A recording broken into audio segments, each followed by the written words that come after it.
বর্ধমান শহরে রাতের অন্ধকারে এক সাংবাদিকের বাড়িতে দুষ্কৃতীরা চড়াও হয়ে ব্যাপক ভাঙচুর চালায়। শুধু তাই নয়, সকাল হতেই সাংবাদিকের পরিবারকে গালিগালাজ ও প্রাণনাশের হুমকি দেয় স্থানীয় দুষ্কৃতীরা। অভিযুক্তরা এলাকার এক প্রভাবশালী তৃণমূল নেতার ঘনিষ্ঠ। ঘটনার খবর পেয়ে আজ সকালে একাধিক সাংবাদিক ঘটনাস্থলে পৌঁছানোর পর নতুন করে উত্তেজনা ছড়ায়। অভিযোগ, সাংবাদিকরা যখন ভিডিও ও ছবি তুলছিলেন তখনই একদল দুষ্কৃতী তাদের ছবি তুলতে বাধা দেয়। শুধু তাই নয়, বেশ কয়েকজন সাংবাদিকের ক্যামেরা ও মোবাইল ফোন ছিনিয়ে নেওয়া হয় বলে অভিযোগ উঠছে। এই ঘটনার পর জেলা জুড়ে সাংবাদিক মহলে ব্যাপক ক্ষোভ তৈরি হয়েছে। এই ঘটনায় সাংবাদিকরা খবর করতে গেলে তাদেরকে বাধা দেওয়া হয় ও দুটি মোবাইল কেড়ে নেওয়া হয়। তাদের দাবি, হামলাকারীদের অবিলম্বে গ্রেপ্তার করে দৃষ্টান্তমূলক শাস্তি দিতে হবে। পুলিশের তরফে এখনো পর্যন্ত কোনো সরকারি প্রতিক্রিয়া পাওয়া যায়নি, তবে ঘটনার তদন্ত শুরু হয়েছে বলে সূত্রের খবর। ঘটনা ঘটেছিল, আমি একজন সাংবাদিক, আমার বাড়ি হচ্ছে খাগড়াগড় মাঠপাড়াতে।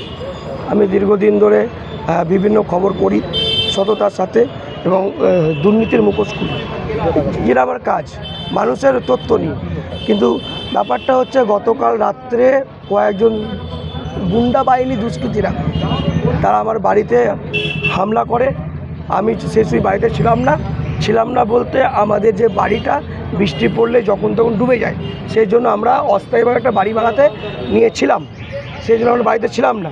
কিন্তু এই দুষ্কৃতীরা জানতো না যে আমরা ওই বাড়িতে থাকি না। তো আমার বাড়িতে একেবারে হামলা করে, ভাঙচুর করে, লুটপাট করে। আজকে সকালে যখন আমরা সেই বাড়িটা দেখতে যাই, আমার মা, আমি, আমার দিদি, আমার পরিবার, তখন আমাদের ওপর হামলা করে এবং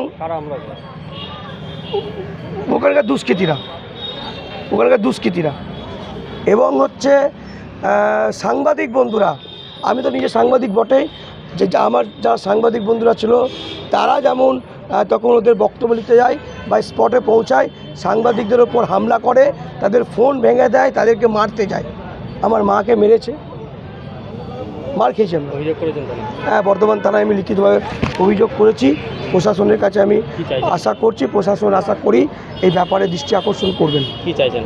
আমি চাইছি অবিলম্বে এই দুষ্কৃতি সন্ত্রাস রাজ বন্ধ হোক। বর্ধমান শহরের বুকে এরকম উত্তরপ্রদেশের মতো রাজত্ব বন্ধ হোক, সন্ত্রাস বন্ধ হোক। আমার নাম শেখ ইমতিয়াজ, আমার বর্ধমান ডিজিটাল নিউজের আমি সাংবাদিক।